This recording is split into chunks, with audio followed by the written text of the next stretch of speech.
श्री सत्यनारायण व्रत कथा प्रथम अध्याय। एक समय नैमिषारण्य तीर्थ में शौनक आदि सभी ऋषियों तथा मुनियों ने पुराण शास्त्र के वेत्ता श्री सूत जी महाराज से पूछा, महामुने, किस व्रत अथवा तपस्या से मनोवांछित फल प्राप्त होता है, उसे हम सुनना चाहते हैं।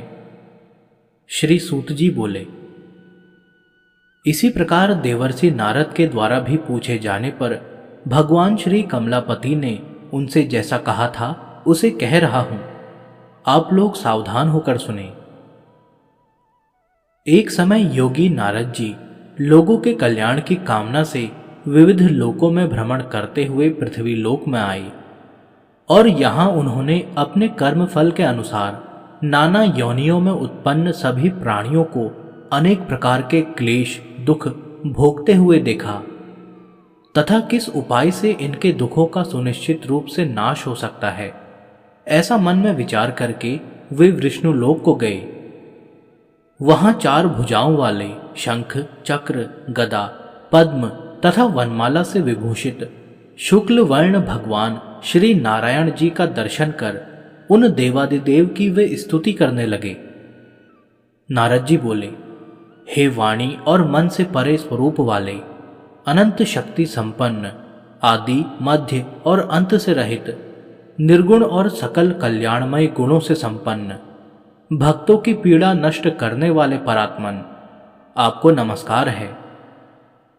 स्तुति सुनने के अनंतर भगवान श्री विष्णु जी ने नारद जी से कहा, महाभाग, आप किस प्रयोजन से यहां आए हैं, आपके मन में क्या है? नारद जी बोले, भगवान, पृथ्वी लोक में अपने पाप कर्मों के द्वारा विभिन्न योनियों में उत्पन्न सभी लोग बहुत प्रकार के क्लेशों से दुखी हो रहे हैं। हे नाथ, किस लघु उपाय से उनके कष्टों का निवारण हो सकेगा? यदि आपकी मेरे ऊपर कृपा हो तो वह सब मैं सुनना चाहता हूं, उसे बताइए। श्री भगवान ने कहा, हे वत्स, संसार के ऊपर अनुग्रह करने की इच्छा से आपने बहुत अच्छी बात पूछी है। जिस व्रत के करने से प्राणी मोह से मुक्त हो जाता है उसे आपको बताता हूं, सुने। हे वत्स, स्वर्ग और पृथ्वी लोक में दुर्लभ भगवान सत्यनारायण का एक महान व्रत है। आपके स्नेह के कारण इस समय मैं उसे कह रहा हूं। अच्छी प्रकार विधि विधान से भगवान सत्यनारायण जी का व्रत करके मनुष्य शीघ्र ही सुख प्राप्त कर परलोक में मोक्ष प्राप्त कर सकता है। भगवान की ऐसी वाणी सुनकर नारद जी ने कहा, प्रभु, इस व्रत को करने का फल क्या है? इसका विधान क्या है? इस व्रत को किसने किया और इसे कब करना चाहिए? यह सब विस्तार पूर्वक बताइए। भगवान ने कहा, यह श्री सत्यनारायण जी व्रत दुख शोक आदि का शमन करने वाला, धन धान्य की वृद्धि करने वाला, सौभाग्य और संतान देने वाला तथा सर्वत्र विजय प्रदान करने वाला है। जिस किसी भी दिन भक्ति और श्रद्धा से समन्वित होकर मनुष्य ब्राह्मणों और बंधु बांधवों के साथ धर्म में तत्पर होकर सायंकाल में भगवान श्री सत्यनारायण जी की पूजा करे, नैवेद्य के रूप में उत्तम कोटि के भोजनीय पदार्थ को सवाया मात्र में भक्ति पूर्वक अर्पित करना चाहिए। केले के फल, घी, दूध, गेहूं का चूर्ण अथवा गेहूं के चूर्ण के अभाव में साठी का चूर्ण, शक्कर या गुड़, यह सब योग्य सामग्री सवाया मात्र में एकत्र कर निवेदित करनी चाहिए। बंधु बांधवों के साथ श्री सत्यनारायण भगवान जी की कथा सुनकर ब्राह्मणों को भोजन कराना चाहिए। भक्तिपूर्वक प्रसाद ग्रहण करके नित्य गीत आदि का आयोजन करें। तदंतर भगवान सत्यनारायण का स्मरण करते हुए अपने घर को जाए। ऐसा करने से मनुष्यों की अभिलाषा अवश्य पूर्ण होती है। विशेष रूप से कलयुग में पृथ्वी लोक में यह सबसे छोटा एवं सरल उपाय है। द्वितीय अध्याय। सूत जी ने कहा, हे ऋषियों, जिन्होंने पहले समय में इस व्रत को किया है उनका इतिहास कहता हूं, आप सब ध्यान से सुने। सुंदर काशीपुरी नगरी में एक अत्यंत निर्धन ब्राह्मण रहता था। वह ब्राह्मण भूख और प्यास से बेचैन होकर पृथ्वी पर घूमता रहता था। ब्राह्मणों से प्रेम करने वाले श्री विष्णु भगवान जी ने ब्राह्मण को देखकर एक दिन बूढ़े ब्राह्मण का रूप धारण कर ब्राह्मण के पास जाकर आदर के साथ पूछा, हे विप्रदेव, तुम नित्य ही दुखी होकर पृथ्वी पर क्यों घूमते हो? तब उस ब्राह्मण ने कहा, मैं भिक्षा के लिए पृथ्वी पर फिरता हूं।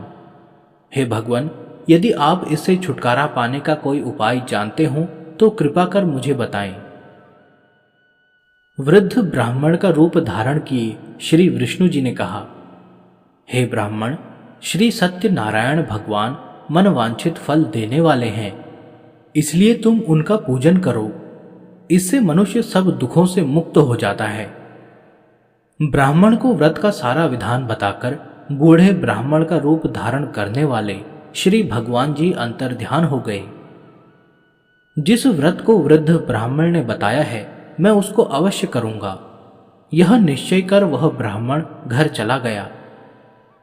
अगले दिन वह जल्दी उठा और श्री सत्यनारायण जी का व्रत करने का निश्चय कर भिक्षा मांगने के लिए चल दिया। उस दिन उसको भिक्षा में बहुत धन मिला, जिससे उसने पूजा का सामान खरीदा और घर आकर अपने बंधु बांधवों के साथ श्री सत्यनारायण जी का व्रत किया। इसके करने से वह ब्राह्मण सब दुखों से छूटकर अनेक प्रकार की सुख संपत्तियों से युक्त हुआ। तभी से वह विप्र हर मास व्रत करने लगा। इसी प्रकार सत्यनारायण जी के व्रत को जो शास्त्र विधि के अनुसार करेगा वह सब पापों से छूटकर मोक्ष को प्राप्त होगा। आगे भी जो मनुष्य पृथ्वी पर श्री सत्यनारायण जी का व्रत करेगा वह सब दुखों से छूट जाएगा। इस तरह नारद जी से सत्यनारायण भगवान का कहा हुआ व्रत मैंने आपसे कहा। तब ऋषियों ने कहा, हे मुनीश्वर, संसार में इस विप्र से सुनकर किस किस ने इस व्रत को किया, यह सब हम सुनना चाहते हैं।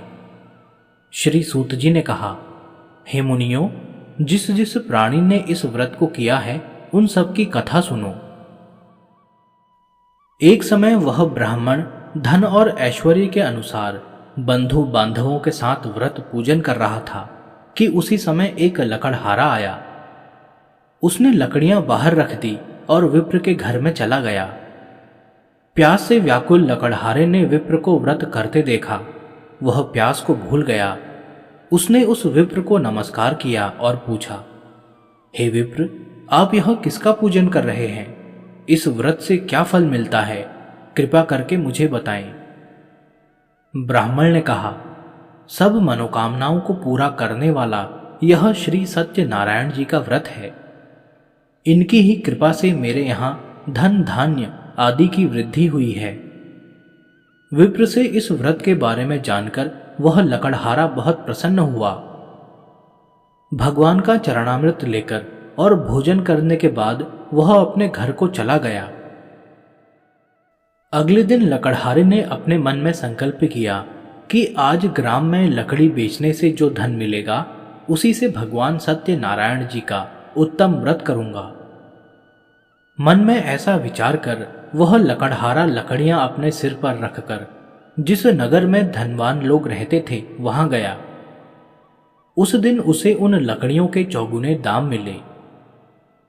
वह बूढ़ा लकड़हारा अति प्रसन्न होकर पके केले, शक्कर, शहद, घी, दूध, दही और गेहूं का चूर्ण इत्यादि श्री सत्यनारायण भगवान के व्रत की सभी सामग्री लेकर अपने घर आ गया। फिर उसने अपने बंधु बांधवों को बुलाकर विधि विधान के साथ भगवान का पूजन और व्रत किया। उस व्रत के प्रभाव से वह बूढ़ा लकड़हारा धन, पुत्र आदि से युक्त हुआ और संसार के समस्त सुख भोगकर वैकुंठ को चला गया। तृतीय अध्याय। श्री सूत जी ने कहा, हे श्रेष्ठ मुनियों, अब एक और कथा कहता हूं। पूर्व काल में उल्कामुख नाम का एक बुद्धिमान राजा था। वह सत्यवक्ता और जितेंद्रिय था। प्रतिदिन देव स्थानों पर जाता तथा गरीबों को धन देकर उनके कष्ट दूर करता था। उसकी पत्नी सुंदर और सती साध्वी थी। भद्रशिला नदी के तट पर उन दोनों ने श्री सत्यनारायण भगवान जी का व्रत किया। साधु नामक एक वैश्य राजा को व्रत करते देख उनसे पूछने लगा, हे राजन, भक्ति युक्त चित्त से यह आप क्या कर रहे हैं? मेरी सुनने की इच्छा है। तब महाराज उल्कामुख ने कहा, हे साधु वैश्य, मैं अपने बंधु बांधवों के साथ संतान की प्राप्ति के लिए महान शक्तिमान सत्यनारायण भगवान जी का व्रत व पूजन कर रहा हूं। उसने कहा, हे राजन, मुझे भी इसका सब विधान बताइए। मैं भी आपके कथन अनुसार इस व्रत को करूंगा। मुझे कोई संतान नहीं है। विश्वास है कि इससे निश्चय ही मेरे यहां भी संतान होगी। राजा से सब विधान सुन व्यापार से निवृत्त हो वह वैश्य खुशी खुशी अपने घर आया। वैश्य ने अपनी पत्नी लीलावती से संतान देने वाले उस व्रत का समाचार सुनाया और प्रण किया कि जब हमारे यहां संतान होगी तब मैं इस व्रत को करूंगा। एक दिन उसकी पत्नी लीलावती सांसारिक धर्म में प्रवृत्त होकर गर्भवती हो गई। उसने एक सुंदर कन्या को जन्म दिया। कन्या का नाम कलावती रखा गया। इसके बाद लीलावती ने अपने पति को स्मरण दिलाया कि आपने जो भगवान का व्रत करने का संकल्प किया था, अब आप उसे पूरा कीजिए। साधु वैश्य ने कहा, हे प्रिय, मैं कन्या के विवाह पर इस व्रत को करूंगा। इस प्रकार अपनी पत्नी को आश्वासन दे वह व्यापार करने चला गया। काफी दिनों पश्चात वह लौटा तो उसने नगर में सखियों के साथ अपनी पुत्री को खेलते देखा। वैश्य ने तत्काल कलावती के लिए कोई सुयोग्य वर की तलाश की। कंचन नगर के एक सुयोग्य वणिक पुत्र से अपने बंधु बांधवों सहित प्रसन्नचित्त होकर अपनी पुत्री का विवाह उसके साथ कर दिया। वैश्य विवाह के समय भी भगवान सत्यनारायण का व्रत करना भूल गया। इस पर श्री सत्यनारायण भगवान की लीला हुई। अपने कार्य में कुशल साधु नामक वैश्य अपने जमाता सहित नाव को लेकर व्यापार करने के लिए समुद्र के समीप स्थित रत्नसारपुर नगर में गया। दोनों ससुर जमाई राजा चंद्रकेतु के नगर में व्यापार करने लगे। एक दिन भगवान सत्यनारायण जी की माया से प्रेरित एक चोर राजा का धन चुराकर भागा जा रहा था। राजा के दूतों को अपने पीछे आते देखकर चोर ने घबराकर राजा के धन को उनकी नाव में रख दिया और वहां से भाग गया जहां ससुर जमाई थे। जब राजा के दूतों ने धन को उनकी नाव में रखा देखा तो वे उन्हें पकड़कर राजा के समीप जाकर बोले, हम ये दो चोर पकड़कर लाए हैं, आप आज्ञा दें। राजा ने कारागार में डालने की आज्ञा दे दी। इस प्रकार राजा की आज्ञा से उनको कठिन कारावास में डाल दिया गया तथा उनका धन भी ले लिया। सत्यनारायण भगवान जी की लीला के अनुसार साधु वैश्य की पत्नी लीलावती व पुत्री कलावती भी घर पर बहुत दुखी हुई। उनके घर में रखा धन चोर ले गए। एक दिन शारीरिक व मानसिक पीड़ा तथा भूख प्यास से अति दुखित हो भोजन की चिंता में कलावती एक ब्राह्मण के घर गई। उसने श्री सत्यनारायण भगवान का व्रत होते देखा। उसने कथा सुनी तथा प्रसाद ग्रहण कर रात को घर आई। माता ने कलावती से पूछा, हे पुत्री, तू अब तक कहाँ रही व तेरे मन में क्या है? कलावती बोली, हे माता, मैंने श्री सत्यनारायण भगवान का व्रत होते देखा है। तब कलावती के वचन सुनकर लीलावती ने सत्यनारायण भगवान के पूजन की तैयारी की। उसने परिवार और बंधुओं सहित श्री सत्यनारायण भगवान जी की पूजा व व्रत किया और वर मांगा कि मेरे पति और दामाद शीघ्र ही घर लौट आएं। इसके साथ ही प्रार्थना की कि हम सबका अपराध क्षमा करो। श्री सत्यनारायण भगवान जी इस व्रत से संतुष्ट हो गई। उन्होंने राजा चंद्रकेतु को स्वप्न में दर्शन देकर कहा, हे राजन, जिन दोनों वैश्य को तुमने बंदी बना रखा है वे निर्दोष हैं, उन्हें प्रातः ही छोड़ देना। राजा से वचन कहकर भगवान अंतर्ध्यान हो गई। प्रातःकाल राजा चंद्रकेतु ने सभा में सबको अपना स्वप्न सुनाया और सैनिकों को आज्ञा दी कि दोनों वणिक पुत्रों को कैद से मुक्त कर सभा में लाया जाए। दोनों ने आते ही राजा को प्रणाम किया। राजा ने उनसे कहा, हे महानुभावों, तुम्हें भाविवश ऐसा कठिन दुख प्राप्त हुआ है, अब तुम्हें कोई भय नहीं है, तुम मुक्त हो। ऐसा कहकर राजा ने उनको नए वस्त्र आभूषण दिए तथा उनका जितना धन लिया था उससे दूना लौटाकर आदर से विदा किया। दोनों वैश्य अपने घर को चल दिए। चतुर्थ अध्याय। श्री सूत जी ने कहा, वैश्य और उसके जमाई ने मंगलाचार करके यात्रा आरंभ की और अपने नगर की ओर चल पड़े। उनके थोड़ी दूर आगे बढ़ने पर दंडी वेशधारी श्री भगवान जी ने उनसे पूछा, हे वैश्य, तेरी नाव में क्या है? अभिमानी वणिक हंसता हुआ बोला, हे दंडी, आप क्यों पूछते हैं? क्या धन लेने की इच्छा है? मेरी नाव में तो बेल और पत्ते भरे हैं। वैश्य का कठोर वचन सुनकर दंडी रूप से भगवान जी ने कहा, तुम्हारा वचन सत्य हो। ऐसा कहकर वे वहां से कुछ दूर जाकर समुद्र के किनारे बैठ गए। दंडी महाराज के जाने के पश्चात वैश्य ने नित्य क्रिया से निवृत्त होने के बाद नाव को ऊंची उठी देखकर अचंभा किया तथा नाव में बेल पत्ते आदि देखकर मूर्छित हो जमीन पर गिर पड़ा। होश आने पर अत्यंत शोक प्रकट करने लगा। तब उसके जमाता ने कहा, आप शोक न करें, यह दंडी महाराज का श्राप है, अतः उनकी शरण में ही चलना चाहिए, तभी हमारी मनोकामना पूरी होगी।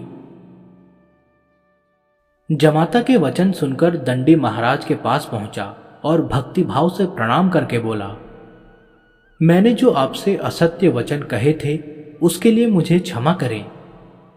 ऐसा कहकर वैश्य रोने लगा। तभी दंडी भगवान बोले, हे वणिक पुत्र, मेरी आज्ञा से तुझे बार बार दुख प्राप्त हुआ है, तू मेरी पूजा से विमुख हुआ है। तब उसने कहा, हे भगवान, आपकी माया से ब्रह्मा आदि देवता भी आपके रूप को नहीं जान पाते, तब मैं अज्ञानी भला कैसे जान सकता हूं? आप प्रसन्न होइए, मैं अपनी सामर्थ्य के अनुसार आपकी पूजा करूंगा। मेरी रक्षा कीजिए और पहले के समान मेरी नौका को धन से भर दीजिए। उसके भक्ति युक्त वचन सुनकर भगवान जी प्रसन्न हो गए और उसकी इच्छा अनुसार वर देकर अंतर्ध्यान हो गए। तब ससुर और जमाता दोनों ने नाव पर आकर देखा कि नाव धन से परिपूर्ण है। फिर वह भगवान सत्यनारायण जी का पूजन कर जमाता सहित अपने नगर को चला। जब वह अपने नगर के निकट पहुंचा तब उसने एक दूत को अपने घर भेजा। दूत ने वैश्य के घर जाकर उसकी पत्नी को नमस्कार किया और कहा, आपके पति अपने दामाद सहित इस नगर के समीप आ गए हैं। लीलावती और उसकी कन्या कलावती उस समय भगवान का पूजन कर रही थी। दूत का वचन सुनकर साधु की पत्नी ने बड़े हर्ष के साथ सत्य देव का पूजन पूर्ण किया और अपनी पुत्री से कहा, मैं अपने पति के दर्शन को जाती हूं, तू भी कार्य पूर्ण कर शीघ्र आना। परंतु कलावती पूजन एवं प्रसाद छोड़कर अपने पति के दर्शन के लिए चली गई, परंतु उसको पति का दर्शन प्राप्त नहीं हुआ। नौका को डूबा हुआ तथा कन्या को रोती हुई देख वैश्य दुखित हो बोला, हे प्रभु, मुझसे या मेरे परिवार से जो भूल हुई है उसे क्षमा करो। उसके दीन वचन सुनकर सत्यदेव भगवान प्रसन्न हो गई। आकाशवाणी हुई, हे वैश्य, तेरी कन्या प्रसाद छोड़कर आई है, इसका पति अदृश्य हुआ है। यदि वह घर जाकर प्रसाद खाकर लौटे तो इसका पति अवश्य मिलेगा। आकाशवाणी सुनकर कलावती ने घर पहुंचकर पूजन कर प्रसाद खाया और फिर आकर अपने पति के दर्शन किए। तत्पश्चात वैश्य ने वहीं बंधु बांधवों सहित सत्यदेव का विधिपूर्वक पूजन किया। वह इस लोक का सुख भोगकर अंत में स्वर्ग लोक को गया। पंचम अध्याय। श्री सूत जी ने आगे कहा, हे ऋषियों, मैं एक और भी कथा कहता हूं। प्रजापालन में लीन तुंगध्वज नाम का एक राजा था। उसने भगवान सत्यदेव का प्रसाद त्याग कर बहुत दुख पाया। एक समय राजा वन में वन्य पशुओं को मारकर बड़ के वृक्ष के नीचे आया। वहां उसने ग्वालों को भक्तिभाव से बंधु बांधवों सहित श्री सत्यनारायण जी का व्रत पूजन करते देखा। परंतु राजा देखकर भी अभिमानवश न तो वहां गया और न ही सत्यदेव भगवान को नमस्कार ही किया। जब ग्वालों ने भगवान जी का प्रसाद उनके सामने रखा तो वह प्रसाद त्याग कर अपने नगर को चला गया। नगर में पहुंचकर उसने देखा कि उसका सब कुछ नष्ट हो गया है। वह समझ गया कि यह सब भगवान सत्यदेव ने ही किया है। तब वह उसी स्थान पर वापस आया और ग्वालों के समीप गया। उसने विधिपूर्वक पूजन कर प्रसाद खाया तो सत्यनारायण जी की कृपा से सब कुछ पहले जैसा ही हो गया। वह दीर्घ काल तक सुख भोग कर स्वर्ग लोक को चला गया। जो मनुष्य इस परम दुर्लभ व्रत को करेगा, श्री सत्यनारायण भगवान की कृपा से उसे धन धान्य की प्राप्ति होगी। निर्धन धनी और बंदी बंधन से मुक्त होकर निर्भय हो जाता है। संतानहीन को संतान प्राप्त होती है तथा सब मनोरथ पूर्ण होकर अंत में वह वैकुंठ धाम को जाता है। जिन्होंने पहले इस व्रत को किया, अब उनके दूसरे जन्म की कथा भी सुनिए। शतानंद नामक ब्राह्मण ने सुदामा के रूप में जन्म लेकर भगवान श्री कृष्ण की भक्ति करके मोक्ष प्राप्त किया। उल्कामुख नाम के महाराज राजा दशरथ बने और श्री रंगनाथ का पूजन कर बैकुंठ को प्राप्त हुए। साधु नाम के वैश्य ने धर्मात्मा व सत्य प्रतिज्ञ राजा मोरध्वज बनकर अपने पुत्र को आरे से चीरकर मोक्ष को प्राप्त किया। महाराज तुंगध्वज स्वयंभू मनु हुए। उन्होंने बहुत से लोगों को भगवान की भक्ति में लीन कर मोक्ष प्राप्त किया। लकड़हारा भील अगले जन्म में गुह नामक निषद राजा हुआ, जिसने भगवान श्री राम के चरणों की सेवा कर मोक्ष प्राप्त किया।